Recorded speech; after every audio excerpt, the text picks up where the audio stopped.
はいどうも、岸田模型です。今回はですね、こちらですね、タコムのルンクラスエクラノプラント144分の1キットを入手しましたので、ちょっとですね、中身を見ていこうと思います。で、このエクラノプランっていうのは、地面効果翼機って日本語では言うんですけど、それのロシア語みたいです、エクラノプランっていうのは。なんで、この地面効果を使って飛ぶ、これは飛行機なのかな飛行機と船の中間みたいな存在だと思うんですが、そのことをエクラノプランというみたいですね。この地面効果翼機っていうのは、地面効果ですね、グランドエフェクトってやつです。F1 とかレーシングカーでおなじみの言葉だと思うんですが、それとはちょっと違うタイプですね。あっちは地面に吸い付くような効果なんですが、こちらは逆で浮かび上がる効果ですね。ちょっと原理を説明するとなんかややこしくなんですけど、要はですね、地面スレスレを飛ぶと、この翼の仮面の圧力が高まって、揚力が強くなって、それを利用して飛ぶ乗り物です。これも最大高度16フィートですから、5メーターくらいですか、5メーターちょいくらいですか、の高度でしか飛べないということであります。こういう地面効果翼機を、ソ連ですね、ソ連はよく研究してたみたいで、皆さんも聞いたことあるかもしれませんが、カスピ海の怪物ってやつですよね。はい。地面効果翼機は主に平らな地面じゃないと、要はちょっとしか浮けないんで、こういう平らなところでしか使えないんで、主に海面ですよね。で、しか、使えないんですけど、海面でも波がですね、非常に大きい外洋とかでは使えないということで、カスピ海でこういうのをテストをしてたということですね。この他にもオルリョノークっていうですね、これよりも小さい型のエクラノプラン、あれもレベルのですね、あれも144分の1でしたっけね、のプラキットありますけども、このですね、いかにも対艦ミサイルを背負ってまがまがしいこの型のプラキットが出るとは夢にも思っていなかったので、喜んで買っちゃったわけなんですけどはい。じゃあですね、ちょっと前置きが長くなりましたが、ちょっと中身を見ていこうと思います。それでは、中身の方を見ていきましょう。はい。これが主翼ですね。結構でかいです。比較対象がこのスプレー缶なんですけども、このくらいの大きさなんで、この主翼だけでも幅はないですけど大きいですよね。はい。ちょっと出してみましょうね。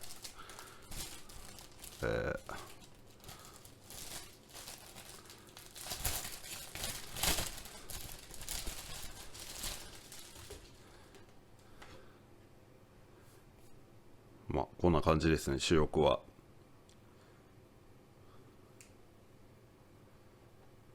パネルラインのモールドはちょっと深めかな、そういう感じですが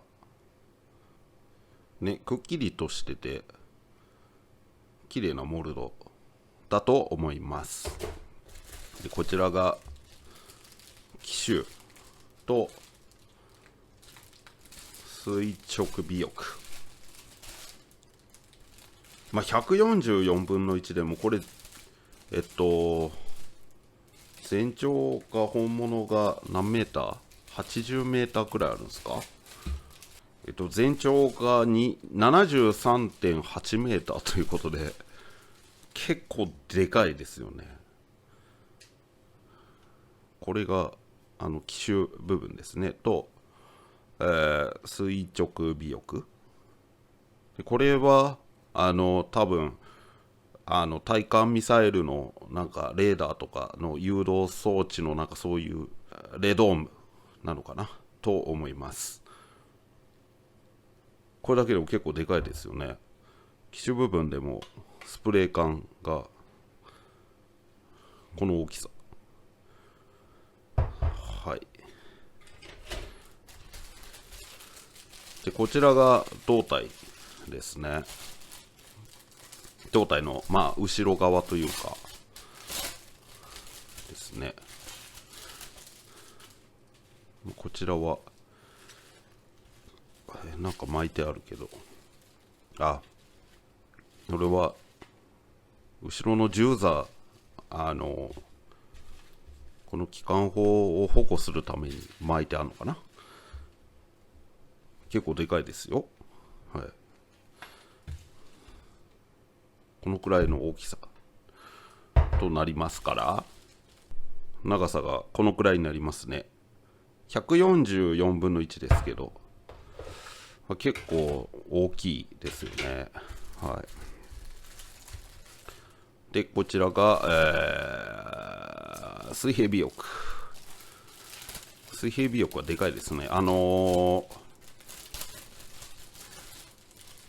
地面降下翼機は、まあ、当然、こういう主翼の配置とかもあるんですけど、基本的に、主翼の効果が上がるんですけど、逆に水平尾翼は効果が薄くなるんですよね。なんで機種下げの方向に、動いてしまいがちになるんです。これまた原理を説明するとまたややこしくなんで省きますけども、なんでこんな水平尾翼はめちゃくちゃでかいですよね。主翼に比べ主翼よりもスパンが長い水平尾翼がついている。こういうのも面白いですね。はい、これは何でしょう。これはなんか機種のなんかピット管みたいなやつかな。でこれはなんかエンジンのなんかでしょうね。エンジンノズルかな。でこれがまあウィンドシールドなどですね。クリアパーツ、側面の窓とかですねがクリアパーツになっているということですね。で、残るはこのランナーのみ、でこちらがパッと見た感じはもうエンジンポットですよね。でこのエクラのプランはこれ地面降下翼機は浮いて進んでるときは普通の飛行機よりもまあ推進効率というか多分そんなにパワーは使わないのかなって思うんですけど、浮き上がるまでが大変なんでしょうね。なんでこんな、エンジンが8機ですね、片側4機ずつ8発ついてて、かつそれが一番前についてて、そのジェットの交流で無理やり横回りの流れを作ってやろうという感じなんでしょうか。そういう感じだと思いますね。でこれがミサイルの、筒ですね。はい。これミサイルのか6発っていう感じなんですか。これがコックピットもこれ出来上がったら全然見えなくなるんでしょうけどね、こんな感じでついています。はい。これはこの辺は機種のなんか並切り板みたいなやつかなと思いますね。はい。以上ランナーは以上ですね。はい。結構シンプルな構成なんではないかなと思います。まあ複雑な形状なんでしょうけど、結構うまくまとめられてる、少ないパーツで、うまくまとめられてるような感じがしますね。はい。成形状態も非常にかっちりとしてて、はい、綺麗ですね。はい、で、最後にデカールと、こちらが説明書ですね。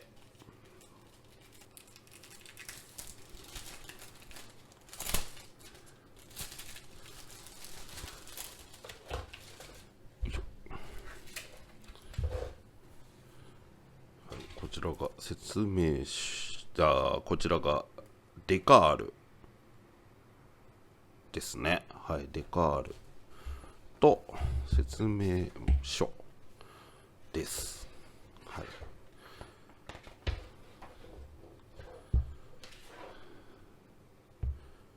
作りは非常にですね、シンプルなキットだと思います。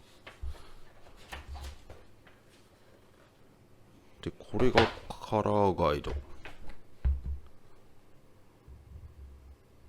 これはなんか時代によってなんか色が違うんでしょうかね。どうなんでしょう。このですね、ルンクラスエクラノプラン、ルン型エクラノプランですか。これは1機だけしか制作されてないみたいですね。